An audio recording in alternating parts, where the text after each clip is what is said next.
Hello, I'm Louise from BeHealing.com. Thank you for taking the time to watch this video on attracting your soulmate. I think it's really important to get this message out about the healing path to your soulmate.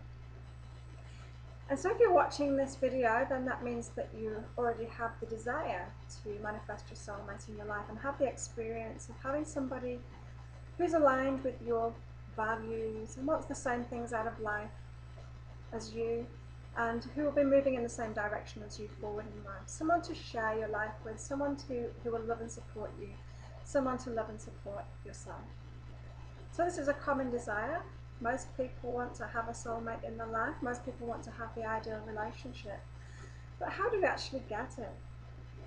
And so I've been helping many people through this process of attracting their soulmate based on my experiences of manifesting my own soulmate and my experiences of not manifesting my soulmate before that, and with my psychic abilities to be able to find out what those healing blocks are. And so when I say healing blocks, I mean the things that are within us, the beliefs, the past experiences, the past hurt, there's all sorts of things that can block us, block our energy towards aligning ourselves with our soulmate. And so the process that I've set up in my Attracting Your Soulmate program takes you through each step. And so the first step, by you being here and watching this video, you've taken the first step already. So the first step is to have the desire for a soulmate. And I know from my experience, I thought that I wanted a soulmate long before I actually did, long before I was actually ready for one. And as you go through life, you generally learn from your parents, first of all, or whoever's bringing you up, the relationships that are surrounding you. And so you tend to learn all of the things that are wrong with those relationships. So you learn the patterns that aren't so good for you, the things that don't really work for you. And even though in our conscious mind we can know that we wouldn't want a relationship maybe like our parents, or we wouldn't want a relationship that we've seen around us, we still learn the same ways of dealing with life, the same ways of being in a relationship, those techniques and the patterns to be in a relationship that we wouldn't really want. And so through no fault of our own, we manifest another example of the relationship. As soon as we get into a relationship, we manifest an example of what we don't really want. And so that's natural, and that's the process. This is a process of learning about relationships, learning about what you want from a relationship. So it's important to experience what you don't want in a relationship first, in order that you can have the strong desire to improve on that. And so it's like refining your search. You try one thing out because you think that you want that, and yeah, there's some things about that relationship or that person that you want, but there's a lot of things that you don't want too.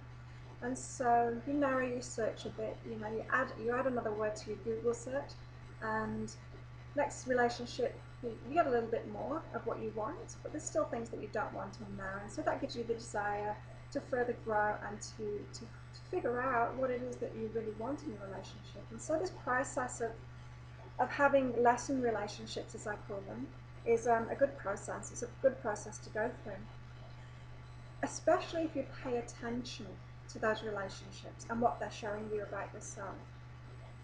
So the law of attraction, we always attract to us and experience or even witness whatever is inside of ourselves. And so our energy, our whole energy, is attracting like energy toward it. And so whatever you see around you, whatever you experience, whatever you even witness, whatever you notice is part of you. You have noticed it, it is around you because it's within you. And so this means that when we're in these lesson relationships, they've got the clues. They've got the clues for us, because those things that we don't like within those relationships, or we don't like about that person, are the keys to what we need to let go of in ourselves, what we need to heal within ourselves and release in order to have the relationship that we want. And so you might have found that you have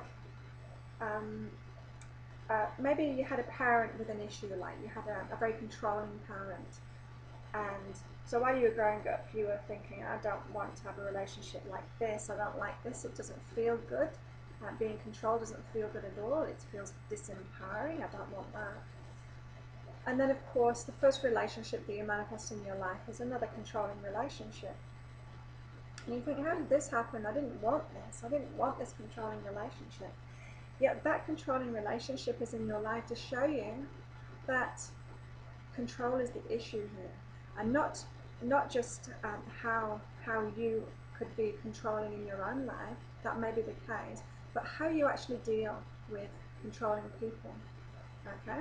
And so it could show you that maybe you're acting like a victim, you're not empowering yourself with controlling people, you're not setting clear boundaries, you're not being firm and saying what you'll accept, what you won't accept. And so this relationship will have come into your life for you to practice that, for you to practice having boundaries, practice standing up for yourself, practice those techniques that you weren't taught by your parents because they were in that same kind of a position, same kind of a relationship with the same kind of issues. And so as long as you're aware when you're in relationships what the lessons are and that it's always teaching you something about yourself, then you can apply the healing path to it. And what I mean by that is being aware of what the issue is, owning it ourselves, knowing that it's something that we have inside us. It's not something that's just happening to us, it's happening because it's within our energy. It's something that we need to heal and release within ourselves.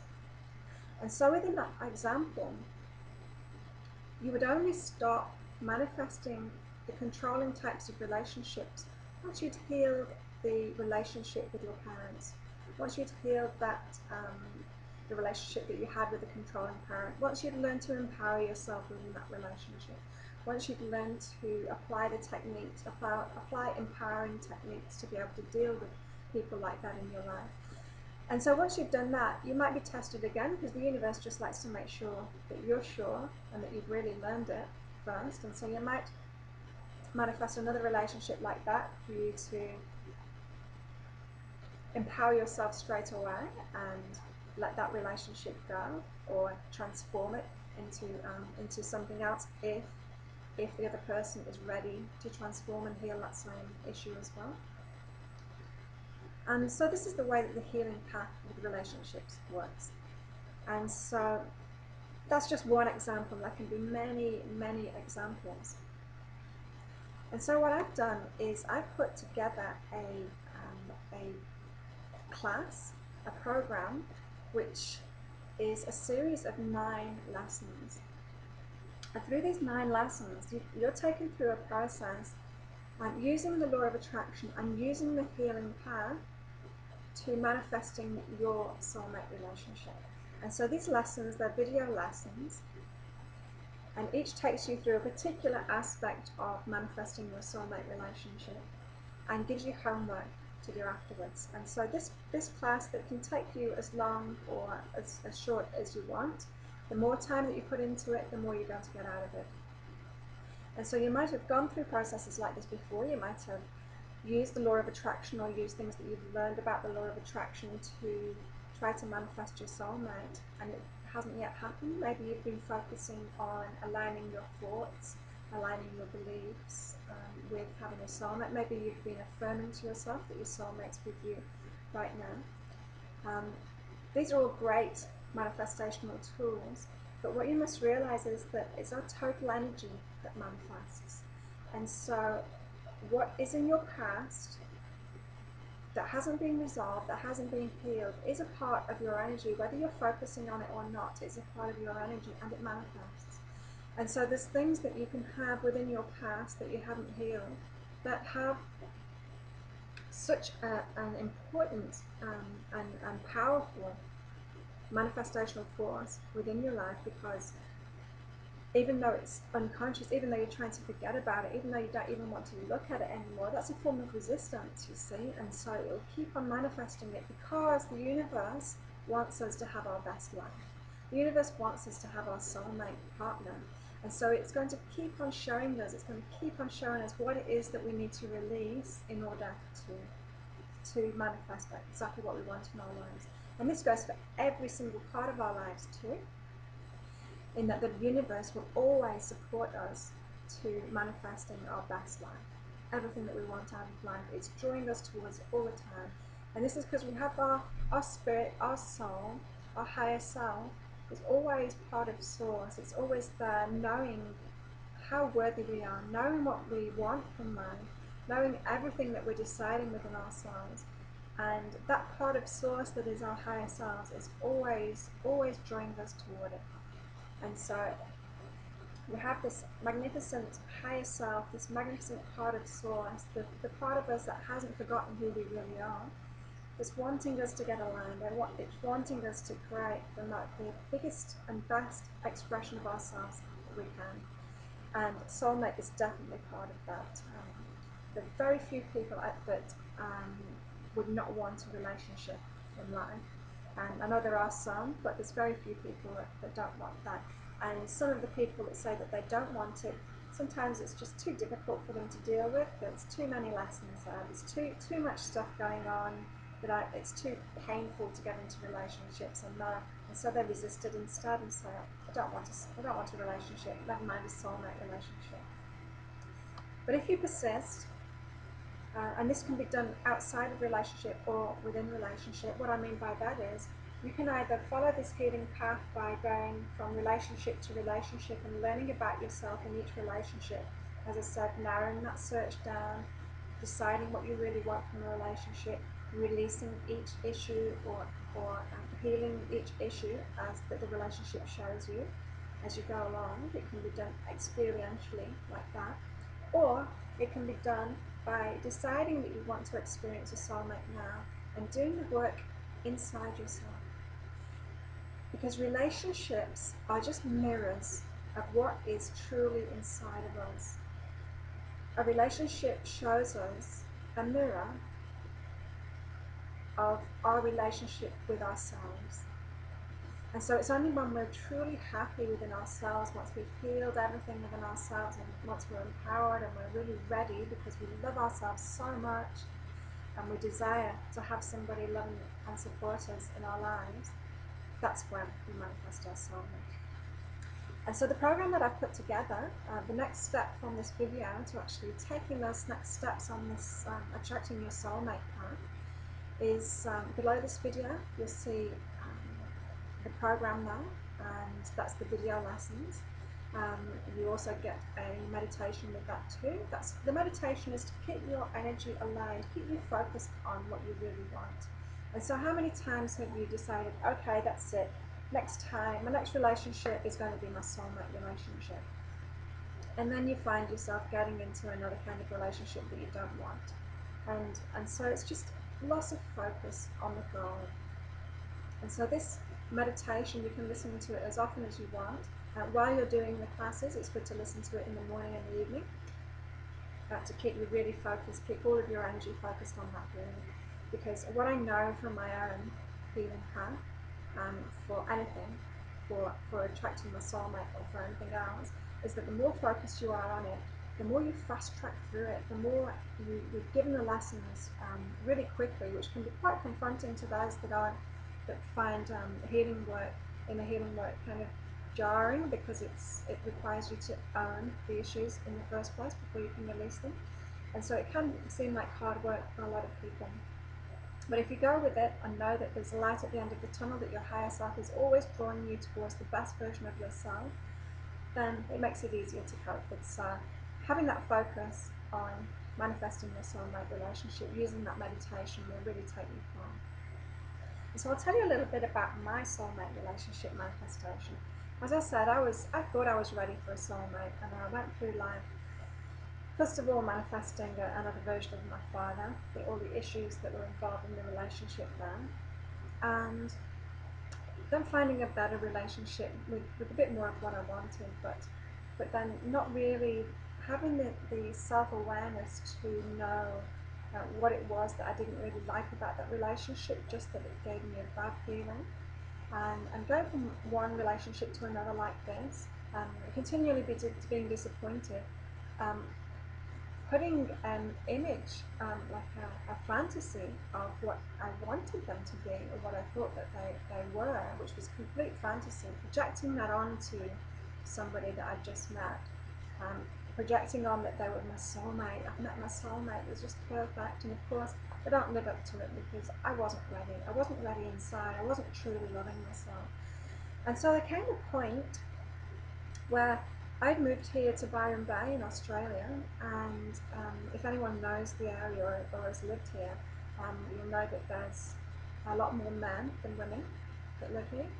And as a result, it can seem that men are hard to find for women in this town. This is a very empowering town for women to live in. It's a very healing place.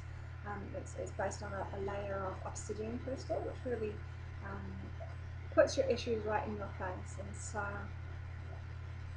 And so it may seem, and it seemed to me, that men were hard to find, and the men that were here were just so used to having so many women that were looking for a relationship around them that they would play with women. And this was the experience that I was having, even though I'd never had that experience before anywhere else that I'd lived. This was what I was experiencing here.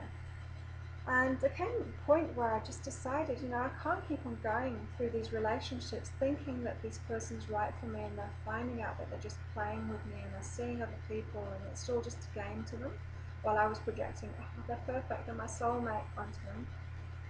I decided that my belief that there weren't enough men to go around in this town wasn't true, and that needn't be my experience. And so what I did, in my search for my soulmate, I decided to go back to Europe, and because there was some past relationships that I'd not really got over yet. And so my first boyfriend, I had thought that was my strongest relationship, and always held like a torch for my first relationship, and thought, well, maybe I shouldn't have finished that relationship. Maybe it was the right one for me. And so I went back to Europe to find out whether this was the case. And there were a couple of other people that I'd had relationships with or hadn't had relationships with and thought that I should have had relationships with these little ends that were loose and left over. So I went back to Europe to figure it all out. And when I went back there, I found out straight away, without even having to see my ex-partner again, that he wasn't right for me, because the reason inside of myself that I had finished that relationship was that I couldn't trust him.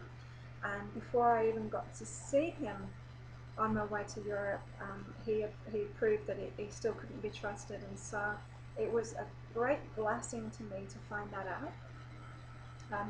So from the outside, it might have seemed like I made a wrong decision to go to Europe and to take a chance on that relationship, which was what I had in my mind at the time.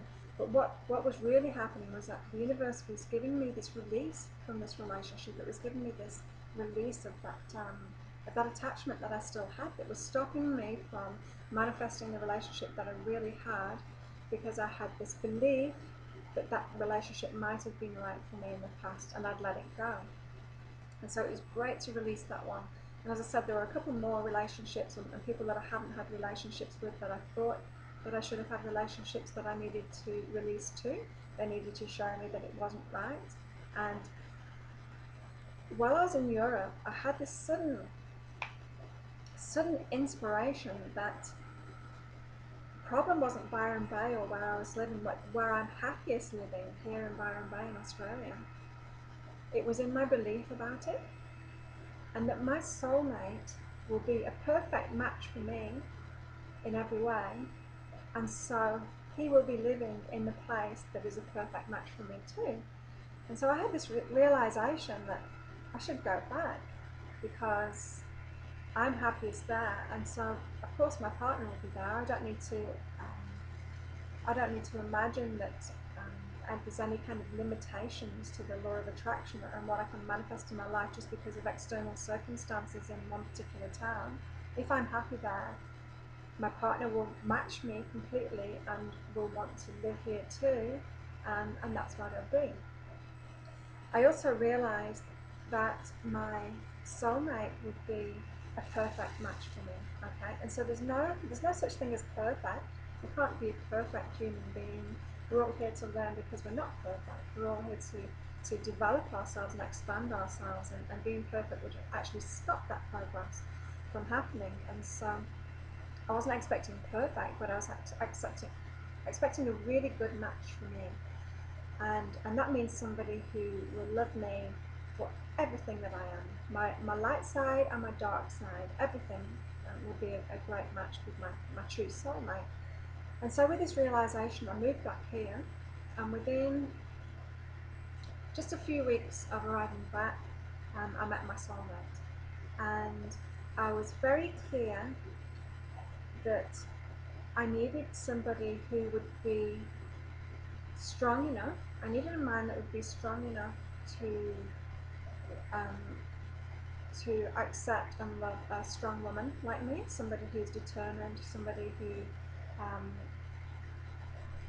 who doesn't feel vulnerable around a strong woman, who won't be emasculated by my success and what I want to achieve in life. And so I'd realised that what was happening previously was that I would make the first move, that I was kind of choosing who I wanted to be with, and then approaching them and asking them for a date. And in that way, I was stopping myself from meeting the men that were strong enough to ask me on a date, the ones that were so strong that they would ask me on a date and they would be able to be strong enough to be in a relationship with me too.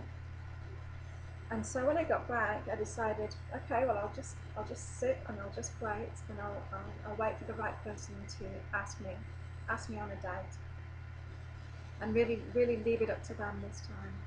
And so I'd started going to a cafe and spending a few hours a day at the cafe, just sitting there and enjoying people wandering by, just kind of being happy by myself, and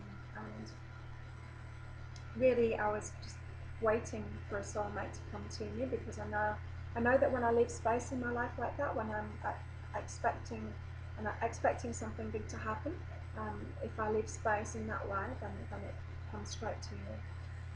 And so I noticed this guy that was coming to the cafe too, and he seemed to be there every time I went, and he would sit nearby and he'd be doing his own thing. He seemed to be doing something on a pad of paper, and he'd have a bag with him, and sometimes he'd be reading. But he seemed really content within himself as well, and liked spending time at the cafe too. And each time either I'd leave the cafe or he'd leave the cafe, and I'd get disappointed afterwards thinking, no, he seems really nice and I wish he'd asked me out. And so I'd go back to the cafe, determined that I would say something next time. But again, there's this part of me that was thinking, no, I can't say something first. I need him to show that he's strong enough to ask me on a date. And so a few days went by, and I went to another place. Actually, I went on my bike to a local place, a local cafe one morning. And as I was there, I was just looking at a notice board, and I saw him coming out of the shop just up the road, and he kind of hesitated, and then he got into his car and drove away. And I was having a look at his car again. I had this big desperation, this big feeling of being let down. He'd gone away again. I'd missed my chance again, and I was really getting quite annoyed at the universe at this point, because I was thinking, come on, I've waited long enough now. And so the next day I decided, okay, I'm going to go to that cafe, and I'm going to sit in that cafe no matter how long it takes until I'm asked out by my soulmate. So off I went, determined that this was going to happen the next day. And I sat there, and it must have been about 4 hours later. This guy had turned up already. He turned up shortly after I'd arrived, and I heard afterwards that he wasn't actually going to go to the cafe that day, but as he drove past, he saw that I was there, and so he came in. And we sat there for a few hours, and he was quite a distance from me on another table. And then I persisted, and I sat there, and I wasn't drinking anything. I think I had a bottle of water with me, and I just carried on staying there, waiting. And he moved to the table next to me, and then he asked me to mind his bag for him, as a kind of an icebreaker for him to be able to talk to me. And he got another coffee, and I'd noticed by this point he probably had about 6 coffees. I think he was on decaf by then, because he had gone along thinking, right, this time I'm going to ask her out. I'm not going to let it go by this time. And so we both sat there, and we ended up talking, and he asked me out and we went to the cinema that day. And then he asked me out the next evening for a meal. We went out to a restaurant, And we've been together ever since. I think we've only ever had one day apart since we first met, and we've been together 4 years now. It's my ideal relationship. I didn't realize just how much was available to me in a relationship and how perfect it could be. And he matched perfectly my list, and you'll find out about the list if you take the program that's underneath. He matched perfectly apart from one thing, and the one thing he didn't match was that he was free in his work. And what I meant by that is I wanted a partner who was doing their own thing, was an entrepreneur, or had lots of freedom because they were doing what they really loved doing. He wasn't yet, but he stepped into that after we got together. I kind of helped him in that, and he helped me with emotional intelligence, emotional communication, which was something that I needed to develop too, and so that was in my list, and he's brilliant at that. And so we came together perfectly. We want the same things out of life, and we love living here. We wouldn't want to live anywhere else, and we're going along our path together now. And it's such a great thing to be able to share, because I went through this process of manifesting a relationship that I didn't want, and of course because of my gift, my psychic gift, and being able to hear the angel guides, they guided me through that process and kind of showed me the detail behind it and how it all works. And this is how I've started helping many people to find their soulmate too. Not just with the program, but I give soulmate readings as well. So these are emailed readings, so you get to keep them and look through them. And what I do is I connect in with your angel guides or your spirit guides or your higher self or source, and ask, what are your blocks? What are the issues? What are the next steps that you need to take to manifest your soulmate? So it can be something like letting go of that torch that you've got with somebody. It can be letting go of the projection that everyone that you meet is your soulmate, and expecting them to be what you want them to be in this fantasy. It can be all sorts of things. It can be about past relationships that you need to forgive. It can be about loving yourself more. And so your guides give me this information, and I write it all down, and so that you can keep it, so you can look back through it and follow your process, your own healing path to your soulmate. I also give Skype sessions, which are 60-minute sessions. They're like coaching sessions, coaching, healing, psychic sessions, where I use all of my gifts to be able to help you in a Skype session, one-on-one, and to take you through that process, to help you shift a lot of things in one session. And so we deal with beliefs, we deal with things from the past, we deal with parental relationships, family issues, all sorts of things. And those are really powerful. You can really move forwards really fast by getting one of those sessions with me. And they're available down there as well. And I've started giving webinars. Okay, so webinars, so that in a class kind of format, so that you can come into this class and ask me questions that you have about your soulmate. Maybe there's something that you're getting stuck on, or maybe you just need to keep the energy up by sharing with a group of people and hearing what other people are going through, hearing me help them through it. And so these webinars, there's one a week, and you're welcome to come along to those. And again, the details are down there about these webinars. And what I do in the webinars is I'll choose random attendees to answer their questions and to give them a bit of a reading about the soulmate path, or about relationships, or about self-love. And those, my guides pick out those attendees to receive these messages randomly, so that the messages that they give are applicable to everybody on that call.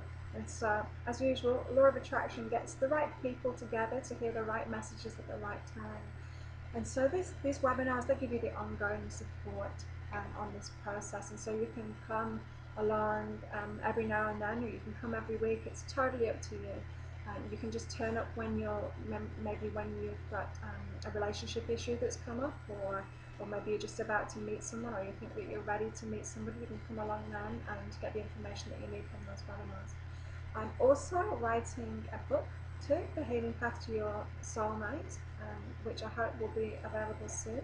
And so watch this space for that when that book is published. And that will be available in paperback and on Kindle too. And so thank you so much for listening to me and spending this time to get yourself started on this attracting your soulmate path, this healing journey to attracting your soulmate. I'm so excited to be working with you. I really hope that you do this program that's underneath and the sessions with me so that I can really help you to move forward with this. It's such a blessing for me to be able to use my gifts in this way to help people manifest those things that they really want to manifest in their lives. Also, watch out for the other programs that I'm doing as well. I'm going to be putting together a lot more of these programs to help as many people as possible, to give you all the information that you need so that you can do it yourself and give you all the support in doing that too.